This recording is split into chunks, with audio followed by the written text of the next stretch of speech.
السلام عليكم.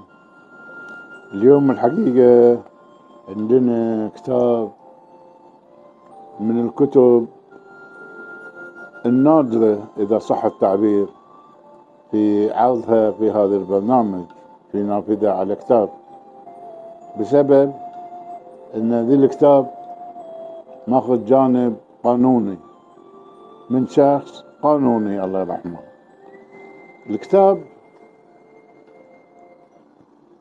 هو أعده الأستاذ خالد الحسن، هو طبعا استشاري مصرفي، والأستاذة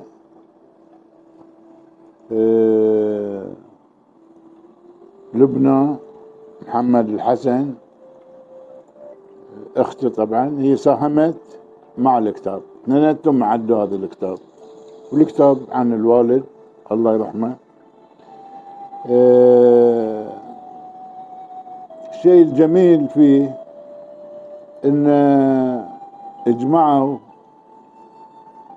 كل إرث ماله اللي قام به منذ ان كان في مدرسة الهداية في محارق، وكان متفوق في الدراسة، وحصل بعثة من قبل وزير الإعلام في تلك الفترة، وهو صاحب السمو الشيخ عبد الله بن عيسى آل خليفة، أيام ما كان وزير، كان مسؤول المعارف في عام 1924.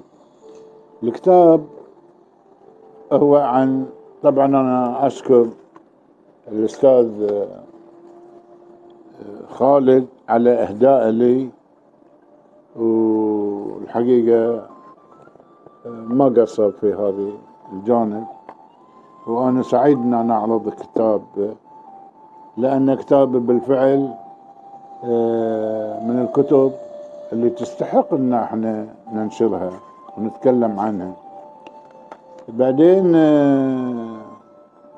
يتكلم عن أشياء عديدة الحقيقة، حصل على بعثة مثل ما تكلمت، اشتغل في المحاكم الشرعية لمدة 15 عام، ترجم خطابات بطلب من بلغريف، فله دور وايد كبير. بعدين خير ما قاموا به الأستاذ خالد مع الأستاذة لبنى، وهي طبعا محامية، اجمعوا آراء من محامين البعض منهم عاصرة فكتب عنه. فعندنا مثلا كلمات الأستاذ المحامي حسن أحمد بديوي، تكلم عن، هو طبعا محامي مستشار قانوني رئيس جمعية المحامين البحرينيين. أنا طبعا ما أقدر أستعرض كل الكلام اللي كتبوه، ولكن عندنا بعد كلمة جدا مهمة، حق كلمة الأستاذ عبد الله هاشم، فبعد محامي مستشار قانوني. عندنا كلمة الأستاذ صلاح أحمد المدفع، عندنا حق الله يرحمه المحامي أحمد عراد، وعندنا الأستاذ المحامية هدى سعد. وبعد مجموعة عودة الحقيقة من المحامين، أنا ما أقدر أعددهم، ولكن أتمنى من طلبة المدارس أن يطلعون على هذه الكتاب، طلبة الجامعات يطلعون على هذا الكتاب، وبالذات اللي تخصصاتهم ذي، لأن في وثائق علمية كثيرة من المهم أن يطلعون عليها.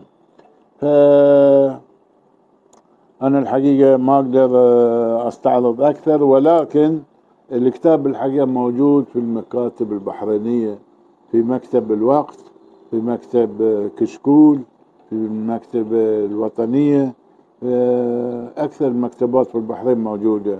كتاب الحقيقة جدا قيم ومتعوب عليه، والغلاف زين، الأوراق زينة، الحرف مالته زينة. شكرا ألف الشكر حق الأستاذ خالد الحسن مع منى. مع السلامة.